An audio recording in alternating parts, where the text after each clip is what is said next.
Ẹ kúrọ̀lẹ́, ẹ káàárọ̀, ẹ káàsán, ẹ káalẹ́. Mo kí gbogbo wa pé a kú dédé àkókò yìí. Oriyomi Hamzat lórúkọ mi. I have to come on here for this brief show. Mo láwọn nǹkan tí mo fẹ́ clarify láàrin ìṣẹ́jú díẹ̀ kí n jùlẹ̀. Tí mi ò bá dẹ̀ gbọ́ nǹkan kan mọ́ lénìí lórí ẹ̀, a mọ̀ wípé a ti ṣe tèmi nìyẹn. A tún máa retí látọ̀dọ̀ wọn lọ́la ní agbára Ọlọ́run. Alákọ̀ọ́kọ́ ni pé àmọ́ ibi tí Adédoyin wà, wọ́n ti release Adédoyin. Àwọn ilé ẹjọ́ ti ní kí wọ́n fa Adédoyin lẹ̀. Wọ́n release Adédoyin. Tọlọ́pàá ni Adédoyin wà.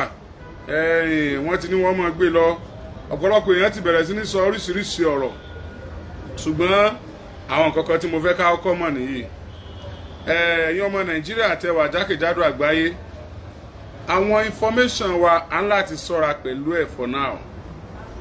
Reason tá ṣe láti ṣọ́ra pẹ̀lú information wa lórí ọ̀rọ̀ Timothy ó ní wípé wọ́n ní àáyá gbọ́n Ògúngbè gbọ́n, àáyá ń tiro Ògúngbè ń bẹ̀rẹ̀.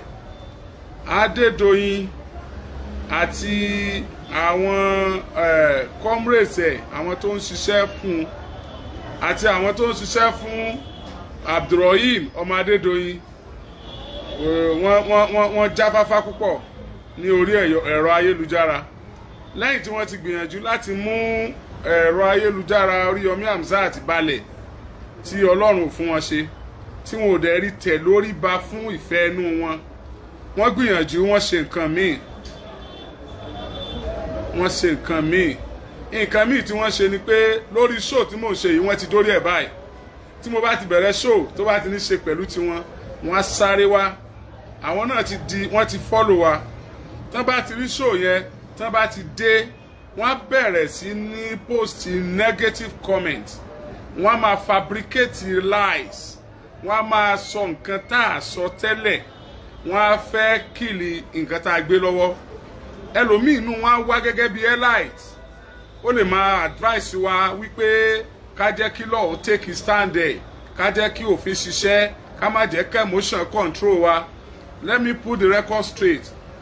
From the beginning of this matter, I have never for once allowed my emotion to control me. I allow my profession to control me professionally. So the ethics of the job I am doing, I hold on to it from the beginning of this show. Mi ò gbàgbé wípé mi ò gbọ́dọ̀ allow emotion kó control me. So for that reason, ẹ kọ́kọ́ lọ gbé yẹn lẹ̀, emotion kọ́ ló control wa. But we cannot rule out emotion on a show like this. We cannot rule out emotion completely on a show like this because only an animal, someone that is not a human being, will just be following this particular show without allowing his or her emotion to take part on the show. Tí emotion àwa tá ń wò kò bá wà, tí ò bá function, tí ò bá exist, ní máa load data kẹ́ tètè máa wò kẹ́ fẹ́ mọ̀ bí tó kí ló tún ṣẹlẹ̀ bó ló máa já sí. So we cannot rule emotion out totally on a program or on an incident that affects human's life. So in fact ọlọ́pàá gan tọ́lọ́pàá bá ṣiṣẹ́ kò ní jẹ́ kí emotion control òun ni lórí matter yìí. Ó máa allow emotion kó live. Torí ẹni tó bá ti pa emotion ẹ̀ lórí irú matter yìí, irú wọn là ń sọ pé wọ́n ti jẹ heart wọn lẹ́rìí ọkàn. Ẹni tí emotion ẹ̀ ò bá active tí ò ṣiṣẹ́ lórí matter yìí, irú àwọn yẹn ó ní wọ́n lè dá ọ̀rọ̀ nù anyhow, ó ní wọ́n lè tọ́jú autopsy report, ó ní wọ́n lè fabricate autopsy report, ó ní wọ́n lè máa fabricate lies, kán máa block ẹni tó bá ń expose iṣẹ́ burúkú, kán máa sọ ọ̀rọ̀ burúkú fún ẹni tí ó bá ń try láti tàn mọ́lẹ̀ síbi tọ́rọ̀ dé dúró lórí ikú Timothy. Ẹ má jẹ́ kí n tàn yín, tó bá yẹ pé emotion ló máa control mi ni, tí mo bá ṣe ètò ìṣẹ́jú méjì ó yẹ kí n ṣe pé ìṣẹ́jú kan àbọ̀ kí n wá sọ̀rọ̀ fún 30 seconds tó kù ni. Nítorí pé I'm also a human being, ẹ̀jẹ̀ ló ń flow nínú veins mi, èmi náà bímọ, èèyàn kan ló bí èmi náà. Èyàn ó imagine pé tó bá so ní ń kọ́, èèyàn á imagine tó bá ṣe bí èèyàn ní ń kọ́. Ẹ ti ẹ̀jẹ̀ á gbà wípé àti ìrí autopsy report. Ìbéèrè tí mo fẹ́ béèrè nígbà tí lọ́ọ̀yà Timothy lọ́ọ̀yà Adédoyin tó ń pò yí court, wọ́n lọ court ní ọ̀sẹ̀ tí a ṣẹ̀lótán ẹ̀, wọ́n tún lọ court lánàá.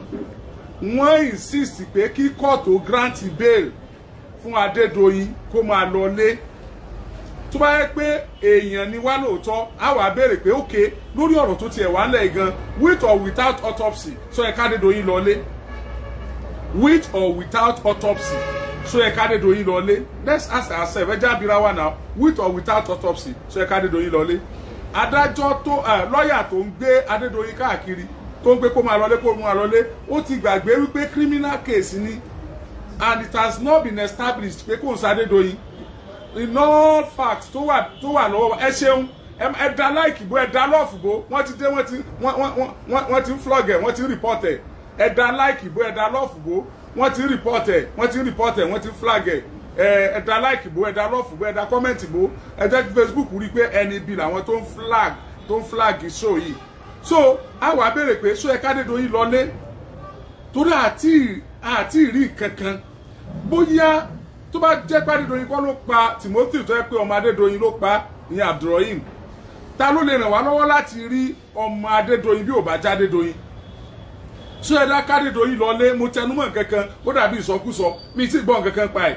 Àti ìṣiṣẹ́ lórí kọ́ lọ ọ̀gá Adédoyin, so ẹ ká Adédoyin lọlé, kọ́ lọ ọ̀gá Adédoyin, kọ́ lọ ọ̀gá àwọn yòókù tí wọ́n mú. So ìdílé ẹjọ́ bá lè fa Adédoyin lẹ̀, ṣé torí pé àwọn tó kù yẹn receptionists and others, ṣé torí pé wọ́n lówó ni àbí wọ́n léèyàn? Is it not on this same matter ni wọ́n ti àwọn náà mọ́lé fún? Ìyẹn àwọn ìtẹ́pẹ́ láàfáà yẹn tó mú fóònù ẹni ẹlẹ́ni àti receptionist nígbà 200,000. Ẹ jẹ́ abira wa náà. Káfárí ikú káyẹ̀sọ́ àkàlà kádẹ́kànnà kẹ̀bú ọmọ àti òró sí ní borílẹ̀-èdè yìí jẹ́ bóòlù náà kí ti sorí tọ́bọ̀ ṣe. So ẹ̀yin fámílì àwọn tó kù tí wọ́n kó ẹ̀ sì fọwọ́ lẹ́rán. Ẹ wá rò pé Adédoyin bá jáde yóò mọ̀ ṣiṣẹ́ fáwọn ọmọ yín àbí yóò travel out. Yóò travel out ni, he won't be available again. He's looking for ways to escape like his son. Ọmọ ẹ̀ náà ti escape. This is not a matter of emotion. Ẹ jẹ́ ká jọ analyse ẹ̀ fúnra wa. Ṣé kí bàbá ikú dànù kó kú gbé ni? It could be anybody. Ẹ tí ò bá kàn lé ní òmẹ tí ó kàn lọ́la náà. It could be anybody. It could be anybody. Àwọn èèyàn ti kú lẹ́ni, wọ́n ti kú tó pọ̀. Àwọn èèyàn kẹ́wọ́ pé struggle ti kọjá kú èèyàn kan ṣoṣo. Struggle ti kọjá kú Timothy nìkan ṣoṣo. But what you are trying to say, what you are trying to bring out of this matter is justice. Justice for Timothy is justice for all Nigerians. Justice for Timothy, it will reduce these ritual people that are using human flesh, human blood for money. Yóò díwà burúkú ikú. Tabari justice for Timothy. Even kó má jáde Adédoyin ló pa kọjọ́ ọmọ rẹ̀ tí wọ́n sọ ló pa kí òun náà fojú winá òfin yóò jẹ́ kí kírù kan báyìí dínkù láwùjọ. That is what we are saying. anybody tó bá mọ̀ pé ó ń kàwé ó mọ̀wé ó mọ̀ journalism jù wá lọ anybody tó bá mọ̀ pé ó ń kàwé ó mọ̀wé ó mọ̀fin jù wá lọ use that your professionalism the journalism tó mọ̀ ju áńgẹ́lì tó dálẹ̀ lọ use it for justice ẹni tó bá mọ̀ pé ó mọ̀fin lórí matter yìí use it for justice ẹ̀yin professionals ẹ̀yin pathologists come and use it for justice àwọn èèyàn fi yé mi pé òkú 10 years tẹ́ bá fẹ́ mọ irú ikú tó pa lábúrọ̀dù they will know tó bá jẹ́ pé owó ni arẹ́dì láti contribute owó fún ẹbí Adédoyin arẹ́dì láti contribute fún owó fún ẹbí Adédoyin èmi gan ò fowó lẹ̀ màá jẹ́ kẹ́ rí iye tí mo fi lẹ̀ fún ẹbí arẹ́dì láti contribute owó fún ẹbí Timothy arẹ́dì láti contribute owó láti gbé Timothy kúrò Nàìjíríà gbé lọ sí abroad lọ ṣe autopsy wọ́n ní fún tilẹ̀ pọ̀ wọ́n ní àwọn ìfúnnú ẹ̀ wọ́n ní ó ti ń jẹrà kò lè jẹ́ káwọn mọ bó ṣe yẹ kó wà tí ojú tí a fi ń wo ilẹ̀ yìí náà fi ń wo ni mo rò pé ní machine tẹ́ fi ń wo la fi ń pè yín ní pathologist la fi ń pè yín ní expert ní láì yẹn nìyà mo rò pé ní tẹ́ fi ń wo la fi lè lọ gbéṣẹ́ yẹn fún surgical doctor tó fi jẹ́ pé pathologist là ń gbé fún ni mo rò pé yìí ní tẹ́ fi ń wo la fi lè gbé fún journalist tó fi jẹ́ pé journalist ń ṣiṣẹ́ tiẹ̀ bó ṣe ń ṣe yìí kẹ́yìn náà bá a ṣe yẹn ní area yẹn so ẹ̀yin èèyàn wa number 1 ẹ máa rí àwọn messages kan wọ́n lè máa sọ̀rọ̀ orí burúkú ọ̀rọ̀ oríṣiríṣi sórí Yomi they can call me names they can say anything wọ́n lè that's the propaganda nítòkù tó fẹ́ ṣe nìyẹn just to make sure that the matter died naturally as usual just to make sure that we are unable to struggle further for this cause they will discourage you you will be reduced iye àwọn tó ń follow matter yìí máa reduce bí mo ṣe rí pé ti ń reduce by ó ti ń rẹ̀ wá that is human being for you mo tún ti ní ọ̀pọ̀lọpọ̀ lọ́wọ́ tí mo ní mi ò lè kokún gúnwọ́ lẹ́ẹ̀kan náà we have to finish this one tá a bá ṣàṣeyọrí lórí eléyìí kí ló máa fún wa assurance pé ìmí ìtẹ́túfẹ́ ká ṣe yẹn máa ṣàṣeyọrí lórí ẹ̀. I am ready. I will take part financially. I will put down what I have. Ìwọ̀n tèmi náà ní láti fly òkú Timothy outside Nigeria. Tó bá jẹ́ pé report yìí nìyẹn pé trauma ló pa o ṣùgbọ́n you cannot be certain of the kind of trauma that killed Timothy. You should be certain. You should be certain. You should be able to bail us out of our state of dilemma. We are confused. Gbogbo ala wa confused. Ẹ̀yin nìkan lè unravel confusion wa. Ẹ̀yin nìkan lè fún wa ní fact pé tó ṣẹlẹ̀ gangan ni.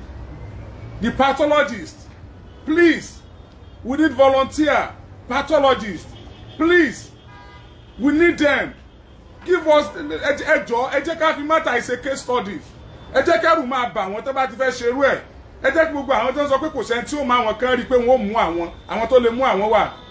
Then another thing tí mo fẹ́ ká wò ẹ jẹ́ a dúpẹ́ lọ́wọ́ ilé ẹjọ́ tí wọ́n lọ SAN lọ lóòótọ́ SAN ní Adédoyin gbà SAN ló gbà kó bóun fight battle yìí àwọn lọ́ọ̀yà kóra wọn lọ ilé ẹjọ́ wọ́n ń sọ fún adájọ́ pé kádájọ́ pàṣẹ fún iléeṣẹ́ ọlọ́pàá kí iléeṣẹ́ ọlọ́pàá ó fi Adédoyin sílẹ̀ kó máa lọ nítorí pára rẹ̀ ò yá kí ọlọ́pàá máa ṣe investigation wọn lọ bọ̀ kádédoyin máa lọ Adédoyin fẹ́ lọ lo oògùn fún ẹ̀jẹ̀ ríru rẹ̀ tó ní ó dẹ̀ fẹ́ lọ lo oògùn fún diabetics ìtọ̀ ṣúgà tó ní bọ̀ kí ló tẹ́ pé àwọn èèyàn wọ̀nyí àwọn èèyàn ńláńlá yìí àwọn olówó àwọn olóṣèlú àwọn tí wọ́n kówó jẹ àwọn ọ̀bàyéjẹ́ kan tó bá ti mú wọn báyìí ni wọ́n máa ń sick wọ́n á dẹ̀ make sure pé wọ́n perfect rẹ́kọ́ọ̀dù wọn wọ́n á lọ gbóríṣiríṣi wá wọ́n lè mú rẹ́kọ́ọ̀dù kan wá látọ̀ hospital pé àwọn tí ń tọ́jú wọn látọdún mẹ́wàá látọgbọ̀n ọdún sẹ́yìn kí ló dé wọ́n á mú yẹn lọ court láti confuse adájọ́ don't let me call that convinced láti confuse ìdájọ́ láti favour ẹni tó dáràn ní time yẹn àti rírú ẹ̀ náà wọ́n ti slump tán ṣubú lulẹ̀ níwájú adájọ́ náà lẹ́yìn tó bá kó owó òbítíbitì owó Nàìjíríà tó bá kó jẹ tán wọ́n ṣubú níwájú adájọ́ ọlọ́pàá àwọn àmọ́ pé olè lọ́lọ́pàá torí pọ́gbà 20 naira bì kan olè ní kíní kan pathologist autopsy report lágbà tí autopsy report lọ jáde tí olè sí lọ́lọ́pàá sọlọ́pàá ní ọlọ́pàá ló ṣe autopsy ní ọ̀wá ẹ wá kọ gbogbo ẹ̀ ẹ kàn wá kọ gbogbo ẹ̀ àwa mọ̀mọ́ à ń gbọ́ tọ̀tún à ń gbọ́ tòsì àwa mọ the real result gangan. Àwọn kan tó wá gbé story jáde pé wọ́n ní o ìfúnlẹ̀pọ̀ o ìfúnjẹra o àwọn ò lè mọ̀ can you imagine journalist ń gbowó for propaganda, journalist ń gbowó for image laundry, journalist ń gbowó láti mú ẹni tó ṣàìdá kúrò nínú ìgbèkùn torí àpò tiẹ̀. Rìsọ́ọ̀tì autopsy àríbọ̀rọ̀. Àwọn ọlọ́pàá tún wá ṣiṣẹ́, adájọ́ tún wá dájọ́. Adájọ́ ní kí Adédoyin sì wà lọ́dọ̀ ọlọ́pàá. Torí pé mo ti ń rí oríṣiríṣi ìròyìn, mo dẹ̀ ń gbọ́, adájọ́ ẹgbọ́ o, ìtadájọ́ sọ ní o. Adájọ́ ní kí Adédoyin kó sì wà lọ́dọ̀ ọlọ́pàá. Adájọ́ ò gba béèlì Adédoyin o. Adájọ́ ò ní kẹ́ gbé Adédoyin travel out o. Ó ní kí Adédoyin kó sì wà lọ́dọ̀ ọlọ́pàá. Ṣùgbọ́n o, kí lè ṣe ọlọ́pàá ó fún Adédoyin láǹfààní láti tọ́jú ara rẹ̀. Mínì, mo ti rí èèyàn kan bàdàn bí wọ́n pè lólóṣèlú. Níbi ìjà òṣèlú ó sàlé ó ṣe gbogbo ẹ̀ wọ́n mú nínú ìwé ìtàn. Wọ́n mú wọ́n tì mọ́lé, ó padà kú sẹ́wọ̀n.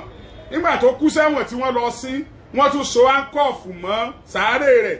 Ìgbà tó lo ẹ̀wọ̀n rẹ̀ pé ni wọ́n tó tú áńkọ́ọ̀fù níbi sàárè rẹ̀. Olóṣèlú ńlá ni níbàdàn yìí. Tó bá yẹ pé wọ́n fẹ́ tọ́jú Adédoyin, ó ní kí ló dé tí àwọn lọ́ọ̀yà àwọn àbúrò Adédoyin tí wọ́n ń disturb ọlọ́pàá ẹ̀fẹ̀ká Adédoyin ó kú. Adédoyin dàgbà ju Timothy lọ náà. Kì í sọ ọmọ kékeré, àní kó kú. Àwa náà pé kó kú, òfin ò ní kó kú síbẹ̀ yẹn, òfin ò ní kó pa, but òfin ní kó investigate.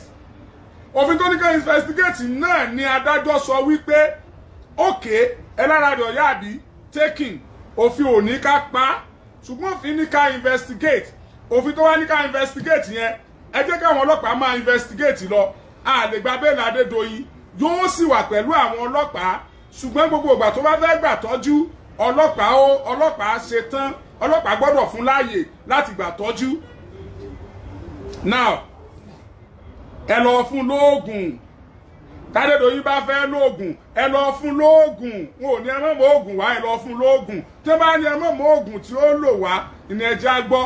Ṣùgbọ́n àrọ̀lẹ́sí ọlọ́pàá ayé yóò ní bàjẹ́. Àwọn òògùn ìbílẹ̀ nǹkan àwọn bí ẹ̀rọ kìnnì kan tá a ṣe, afẹ́ ṣe kìnnì kan, òògùn ìbílẹ̀ ni máa ń wò. Mo rò pé òògùn ìbílẹ̀ òfin ò rí náà rí. Bófin ṣe é mọ̀ wípé wọ́n náà yàn lóògùn èèyàn kú, bófin ò ṣe fara mọ́. Wọ́n máa lo àwọn oògùn tó bá jẹ mọ́ ìjẹ́ ní ṣe wọ́n lọ́sibítù kí dókítà ó sì mọ sáyẹ̀nsì kò ló fún wọn lóògùn kẹjẹ wọn máa lò lọ. Tẹ́ bá sì ní wọ́n gbé wọn lọ hospital, ẹ jẹ́ kọ́lọ́pàá ó lọ jókòó tì wọ́n lọ hospital kí wọ́n ó gbébọn lọ. Tó bá ṣe pé méjì lẹ́ ń lò kí wọ́n ó lo mẹ́rin. Ó sì tún á jẹ́ ọlọ́pàá tó bá mọ bí ṣe máa rí ẹni ó bá lo àfẹ́ẹ̀rí. Tẹ́ pé tó bá dé sí wọ́n. Àwọn ń tá a béèrè nu ayé yóò ní bàjẹ́ ẹ̀yin ọlọ́pàá. Ayé yóò ní bàjẹ́ ẹ̀yin ọlọ́pàá. Ayé yóò ní bàjẹ́ ẹ̀yin ọlọ́pàá. Ṣé wọ́n ti dé? Ẹ máa wò wọ́n o, wọ́n ti máa dé o. Àwọn èèyàn Adédoyin ti dé o. Àwọn èèyàn Adédoyin ti dé, tẹ́ ẹ bá ti rí wọn, ẹ máa bá fún ọ tán. Kò yé mi o, mọ̀ bóyá ní forensic laboratory ni o, àní ìkẹ́rújú o. Ẹ jẹ́ wọn máa sọ fún yín. Until tí a bá gbọ́ official presentation of the autopsy ni mo tó lè sọ̀rọ̀ nípa autopsy for now. Ntẹ́mi kàn wà ní pé kò tiẹ̀ wá yé mi mọ́. Àbú pathologist ti family gbà o. Tó bá ṣe pé tí ó jẹ́ kí òun àtàwọn ọmọ rẹ̀ ọmọ ríra wọn pẹ́ tíyàwó rẹ̀ ò ní dopó. Táwọn ẹbí rẹ̀ náà ò ní fojú sunkún rẹ̀ ní pé kó kú o Nàìjíríà kó kọ́kọ́ mọ́ ẹ lọ ibi tó bá lè sinmi síná ayé rẹ̀ ò ní bàjẹ́ o. Kìnnì kan tó bá yọ oko jẹ́ ní jẹ́ pẹ́ o kó lọ sinmi ń bẹ̀ kó lọ jókòó. Ó wá lè mọ send report fún wa láti ibẹ̀ káwa náà mọ̀ kà ń bí o kọ́kọ́ lọ jókòó ò ní kú dànù ayé rẹ̀ ò ní bàjẹ́ àti ní pé kéèsì gbóná ju tá à ń sọ lọ. But now ẹ̀yin èèyàn mo ti pè yín rí kẹjẹ àjọ bú ọlọ́pàá bọ́lọ́pàá bá ṣe tó kù díẹ̀ káàtó lónìí mo fẹ́ pè yín kẹjẹ́ àjọ yín iléeṣẹ́ ọlọ́pàá orílẹ̀-èdè Nàìjíríà pàápàá jùlọ àwọn tí wọ́n ń ṣiṣẹ́ lọ́wọ́ lórí ọ̀rọ̀ Timothy l'Abuja ẹ bá ń dúpẹ́ lọ́wọ́ wọn. mo wá fẹ́ bẹ̀ yín wọ́n ti fẹ́ máa create sympathy fún Adédoyin against ọlọ́pàá. wọ́n ń gbé ìròyìn káàkiri wípé despite àṣẹ ilé ẹjọ́ àwọn ọlọ́pàá ọ̀dálé ẹjọ́ lóhùn ò release Adédoyin. verification tí mo mú wálé ni pé ilé ẹjọ́ ò ní kọ́lọ́pàá release Adédoyin o. tó bá ṣe pé àwọn ọlọ́pàá yẹn ti gbowó wọ́n ti compromise ni àwọn ọlọ́pàá tó ń ṣiṣẹ́ lọ́wọ́ l'Abuja báyìí ó rọrùn fún wọn láti release Adédoyin báyìí kí wọ́n wá sá sí abẹ́ ìdájọ́ yẹn. But they are not ready to compromise. They are ready to do their work diligently. They are doing that job with fear of God. They are waiting for the God to reward them. They are not ready to collect any ritual money from anybody. And they are not ready to bend for one stupid prayer. Wọ́n dúró, wọ́n release Adédoyin. Ẹ wá máa bá ń dúpẹ́ lọ́wọ́ wọn kẹ́sì máa bá ń ṣàdúrà fún wọn. Gbogbo ẹni tó bá wá mọ̀ wọ́n kó máa bá mi pè wọ́n. Ẹ máa pè wọ́n l'Abuja àwọn ọlọ́pàá yẹn. Anybody tẹ́ bá mọ̀ pé ó ń ṣe ní police headquarters l'Abuja. Ẹ wá bàbẹ̀ sí bá mi pè wọ́n báyìí. Ẹ máa ṣàdúrà fún wọn. Wọn ò ní fọwọ́ wọn gbọ́mọ sí. Wọn ò ní ṣìṣe. Wọn ò ní fòkú àwọn náà tẹ́lẹ̀ ọkọ̀ lọ lé. Wọn ní pa wọ́n dànù wọn ní sọ hòtẹ́ẹ̀lì dé sí bí hòtẹ́ẹ̀lì Adédoyin. Ẹ má bá ń ṣàdúrà fún wọn nítorí pé mo wà impressed. Mo wá rí pé àwọn press kan àwọn arábí ti fẹ́ lọ sá sí wọn lábẹ́ láti máa lọ create sympathy for Adédoyin. Why Adédoyin alone? Tá bá fẹ́ release Adédoyin kó present ọmọ rẹ̀. Tẹ́bàfẹ́ àwọn ọlọ́pàá tí wọ́n release Adédoyin tí wọ́n rí lọ́ọ̀yà yẹn gan tí ń gbé Adédoyin káàkiri tí lọ ilé ẹjọ́ ó lè mọ̀mọ̀ pé àwọn ọlọ́pàá ti rí débẹ̀. Nígbà àwọn ọlọ́pàá ti mọ̀ lórí kéèsì àwọn ọlọ́pàá tó wà l'Abuja yẹn tí wọ́n ti mọ̀ lórí kéèsì ó súnmọ́ kí lọ́ọ̀yà yẹn gan mọ̀ tí mọ̀. Ǹjẹ́ yìí mọ̀ dí tí wọ́n fi wá ń sáré kí pé kán sá release Adédoyin by fire by force? Ó lè má jẹ́ torí ara rẹ̀ tí ọ̀yá tí wọ́n sọ. Ó lè jẹ́ láti cover àwọn nǹkan kan. Ó lè jẹ́ àwọn àlẹ̀kùn kan l'Adédoyin fúnra rẹ̀ lè wọ̀ láìkàn ṣùgbọ́n tó yẹ pé àwọn èèyàn tí ń rán bẹ̀ pẹ̀lú ibi tó wà yẹn wọn ò rí lẹ̀kùn yẹn kàn débi pé wọ́n ó ṣí lẹ̀kùn fún wọn. Ó lè jẹ́ àwọn bọ́tì kan l'Adédoyin gbọ́dọ̀ tẹ̀ fúnra rẹ̀ ṣùgbọ́n tó rán èèyàn lọ pẹ̀lú ibi tí ẹ̀ tí mọ́ tí ò láǹfààní àti kànlẹ̀kùn yẹn tó wá jẹ́ kí gbogbo nǹkan kó yíwọ́ kó máa lé kókókó. Ó lè jẹ́ wípé wọ́n rí pé gbogbo iṣẹ́ ìwádìí tó ẹ̀ wọ́n ṣe lórí ọ̀rọ̀ yìí wọ́n ṣẹ̀ṣẹ̀ bẹ̀rẹ̀ àṣírí fẹ́ máa tú kó wá tó di pé gbogbo ayé ó gbọ́ rìsọ́ọ̀tì autopsy k'Adédoyin ó ti bọ́ta kẹ́ni ẹlẹ́ni ó ti júbà ehoro ká tó máa gbọ́ rìsọ́ọ̀tì autopsy àti investigation àwọn ọlọ́pàá lórí CCTV lórí call log àti lórí nǹkan míì tó súnmọ́ káwọn ọmọ tí wọ́n tì mọ́lé ó ti sọ táwa ò tí ì gbọ́. Ó súnmọ́ pé wọ́n fẹ́ kó jáde kí gbogbo eléwo tó hàn sáwọn èèyàn ni.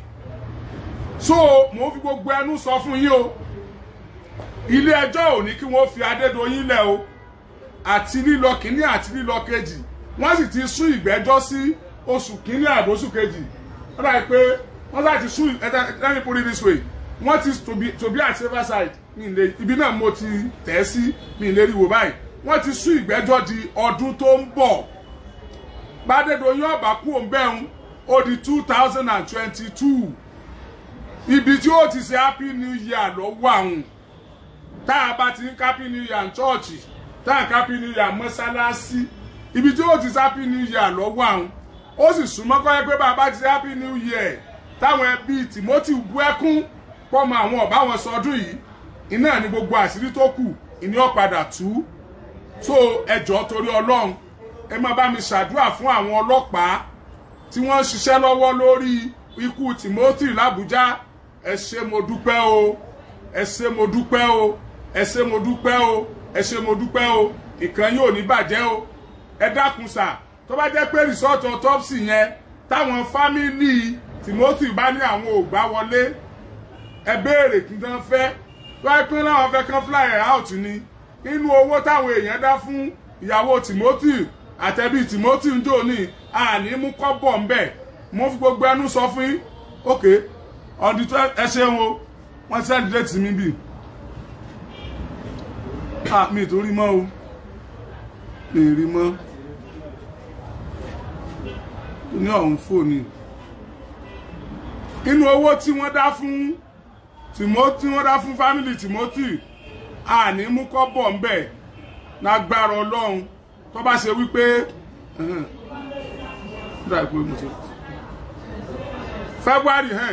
February 21 àti February 22 kétù ṣe January gan February ni ọjọ́ kọkànlélógún àti ọjọ́ kejìlélógún oṣù kejì ìní wọn ò tún tó jókòó ní ẹjọ́ lágbára Ọlọ́run àwọn àṣírí gbàǹgbàǹgbà kẹrẹmọ rẹbìtì oh God kábìtì yóò ti tú by that time lágbára Ọlọ́run tó bá wá jẹ́ wípé wọ́n láwọn fẹ́ kí wọ́n gbé òkú Timothy travel out láti mọ tó ṣe ni tán bá wà convinced tán bá gbà pẹ̀lú result tó jáde torí pé mo rò pé lábẹ́ òfin wọ́n láṣẹ láti sọ pé àwọn ò gbà tán bá láwọn ò gbà lábẹ́ òfin tí iléeṣẹ́ ọlọ́pàá ẹ̀kú lè kówó lẹ̀ kí wọ́n fi gbé lọ èmi fi gbogbo ẹnu sọ fún yín pé àní mú kọ́bọ̀ inú owó tá a ti dá fáwọn ẹbí wọn èmi kò léwájú nígbà ń bá kọ́kọ́ sọ tẹ́mi fi ilẹ̀ nítorí pé gbogbo ọmọ Nàìjíríà láti bá a dá sí mo dẹ̀ ń sọ fún yín kódà kó jẹ́ 20 million kọjá àtọwọ́ gbogbo ẹ̀ àtọwọ́ tí wọ́n fi gbé àtọwọ́ tí wọ́n fi ṣe lọ́hùn kó jẹ́ 20 million naira mo fi gbogbo ẹnu sọ fún yín pé kò ní tó ọ̀sẹ̀ kan tí ó fi pé ní agbára Ọlọ́run kò ní tó ọ̀sẹ̀ kan tí ó fi pé ẹ dákun torí Ọlọ́run ẹ dákun ẹ tẹ̀síwájú Ọlọ́run ó fi sẹ́yìn yín o gbogbo sympathy tán fẹ́ máa create f'Adédoyin against the Nigerian police force yes wọ́n fẹ́ máa create sympathy f'Adédoyin against the Nigerian police force wọ́n fẹ́ sọ di ọ̀rọ̀ DSS àti Sunday Igboho wọ́n ti gbàgbé pé Sunday Igboho yàtọ̀ sí Timothy ó yàtọ̀ sí Adédoyin wọ́n ti gbàgbé pé tí Sunday Igboho gbé lọ́wọ́ ó yàtọ̀ sí Adédoyin gbé lọ́wọ́ wọ́n ti gbàgbé pọ̀rọ̀ yẹn ò jọra wọn rárá wọ́n fẹ́ máa create sympathy kò jọ rárá so ẹjọ́ torí Ọlọ́run ẹjọ́ torí Ọlọ́run ẹjọ́ torí Ọlọ́run ẹ̀yin èèyàn wa ẹ má jà support wọn o tí n bá tún ti rí strategy wọn tí wọ́n ń gbé jáde máa jẹ́ kẹ́ máa gbọ́ they have started dealing with me directly and indirectly yes but èmi fi gbogbo ẹnu sọ wípé one with God is majority one with God is majority láàrin èmi àti wọn wàláhì àṣẹ̀ṣẹ̀ bẹ̀rẹ̀ ni kò ní sú mi kò ní rẹ̀ mí títí tá a fi rí ìdájọ́ òdodo I am ready for them 100%. I'm ready for them I mean 100%.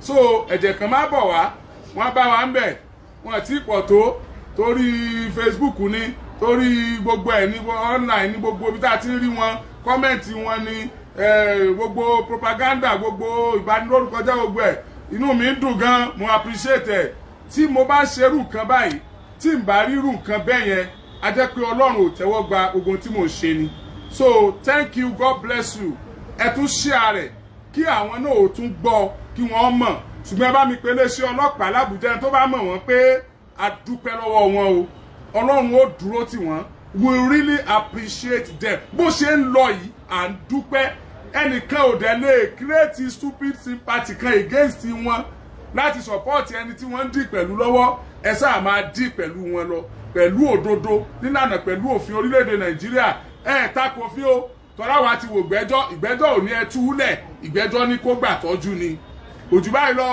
àtúnbọ̀ tá bá tún ti rí wọn àtúnbọ̀ torí pé ìwà wọn láfi mọ̀ wọ́n ìṣe wọn lọ́lọ́run ó sì fi dá wọn lẹ́jọ́ Oríyọmí Hamzat lórúkọ mi ẹ ṣeun.